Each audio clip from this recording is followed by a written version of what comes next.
यिन और येन उपचार विधि।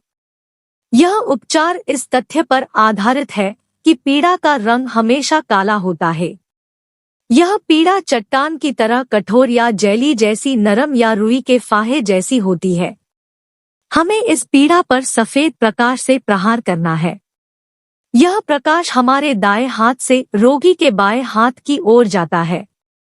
यह प्रकाश बड़ी तेज गति से काले रंग की पीड़ा पर प्रहार करता है, जिससे पीड़ा चकनाचूर हो जाती है या पिघलने लगती है।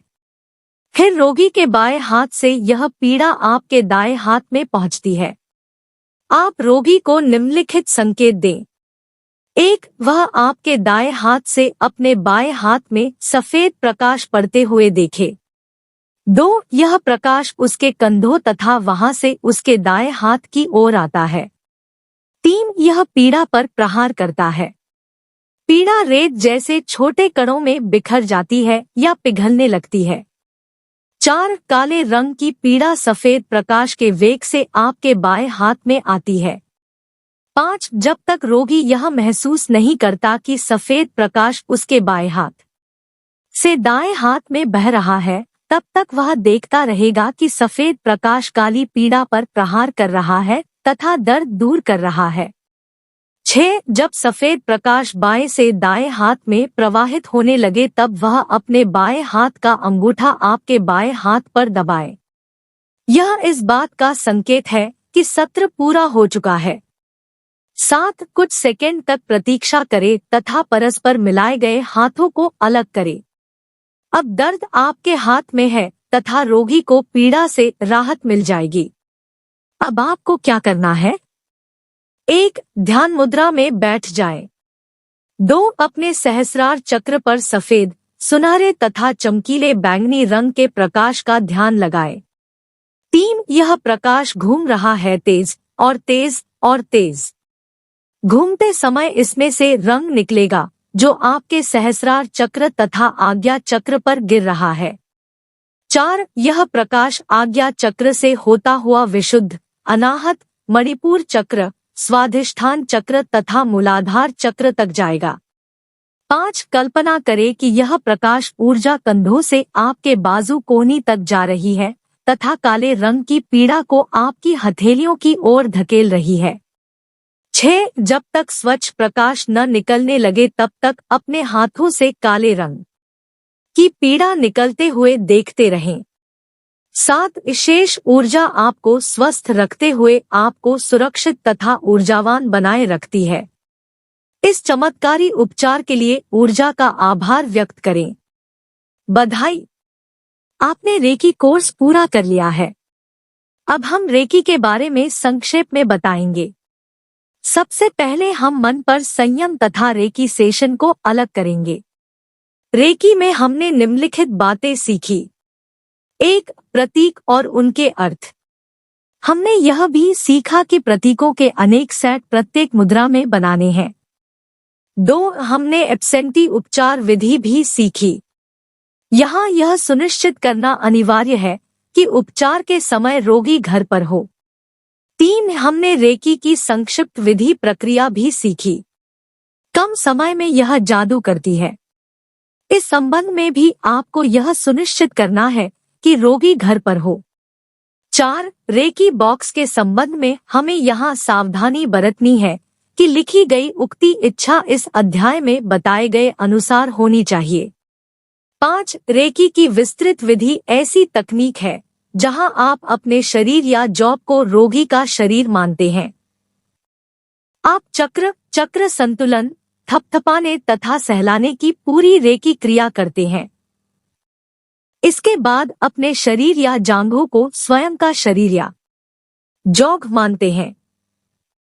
6. रेकी के विभिन्न रूपों में हमने रेकी के विभिन्न प्रयोग सीखे हैं। ध्यानावस्था में हमने निम्नलिखित बातें सीखी। 1. प्रकाश भेजकर उपचार करना। 2. यूनिवर्सल बैंक जितना आप अभ्यास करेंगे, आपकी कल्पना शक्ति उतनी स्पष्ट होती जाएगी, सपने साकार होने के अवसर भी बढ़ जाएंगे। अधिक 3. सूक्ष्म शरीर की यात्रा संबंधी क्रिया के निरंतर अभ्यास से आपका अतीन्द्रिय शरीर विभिन्न स्थानों पर जाता है।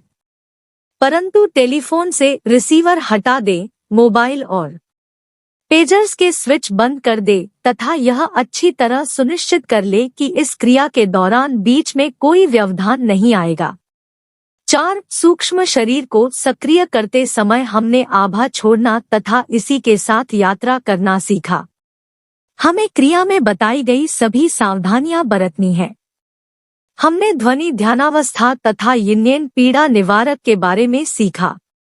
यदि आप बीमार हैं या आपके बदन में दर्द है तो यह क्रिया मत करें।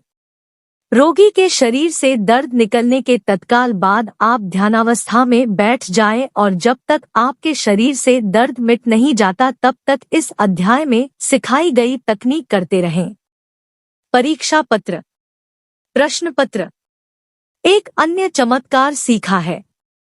धैर्य का हमेशा फल मिलता है। रेकी 2 कोर्स के समापन पर आप क्या महसूस करते हैं? उल्लास, उत्तेजना?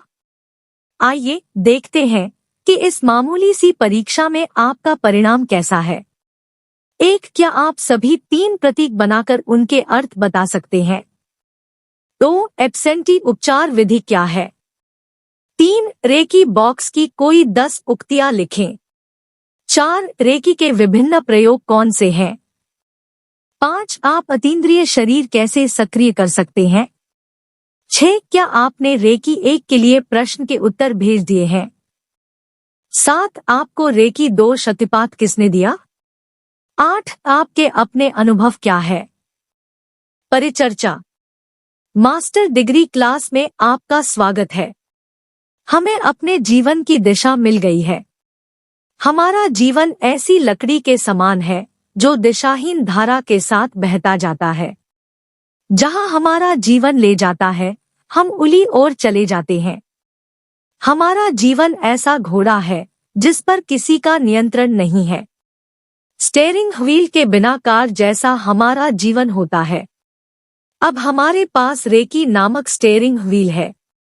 हमने इस व्हील पर काबू पा लिया है। घोड़े की लगाम हमारे हाथ में है। यह हमारे इशारे पर चलता है। हम उस लकड़ी के टुकड़े पर बैठे थे जो दिशाहीन होकर धारा में बहता रहता था, लेकिन अब इसकी अपनी दिशा है। हम दुनिया के कुछ लोगों की गिनती में आते हैं। इस कोर्स से हम अधिक मजबूत बन जाएंगे, परंतु इससे पहले हमें यह निर्धारित करना होगा कि अभी क्या क्या सीखा है। प्लस हमने रेकी प्रक्रिया सीखी, इससे हम अपने हाथों द्वारा ब्रह्मांड शक्ति से लोगों का इलाज कर सकते हैं। प्लस रेकी कोर्स में हमने इसकी संक्षिप्त एवं विस्तृत प्रक्रिया सीखी। प्लस हमने रेकी बॉक्स की जानकारी हासिल की जिसमें हम अपनी उक्तियां रख सकते हैं। प्लस सर्वाधिक महत्वपूर्ण यह है कि हमने विश्व के किसी भी कोने में यात्रा करने तथा किसी भी समय किसी भी व्यक्ति से मिलने की विधि सीखी। हमारा अपना प्रिय विश्राम स्थल है। उपचार करने तथा अपने सलाहकारों से मिलने के लिए अपनी प्रयोगशाला है। प्लस हमने अलौकिक दुरु उपचार विधि भी सीखी। प्लस हमने मन पर संयम रखने की तकनीक सीखी। प्लस पुनः सबसे ज्यादा महत्वपूर्ण यह है कि हमने लोगों को उपचार परिस्थितियों तथा संबंधों में सुधार लाने के लिए सफेद प्रकाश का इस्तेमाल करना सीखा। हमने रेकी उपचार विधि को अधिक सशक्त बनाने के लिए 3 प्रतीक भी सीखे। अब आज हम अपनी इस शक्ति को और अधिक बढ़ाएंगे। हम मास्टर रेकी मास्टर बन जाएंगे। यहाँ मैं आपको 2 बौद्ध भिक्षुओं की कहानी सुनाता हूँ। वे भिक्षु सन्यासी जीवन बिता रहे थे।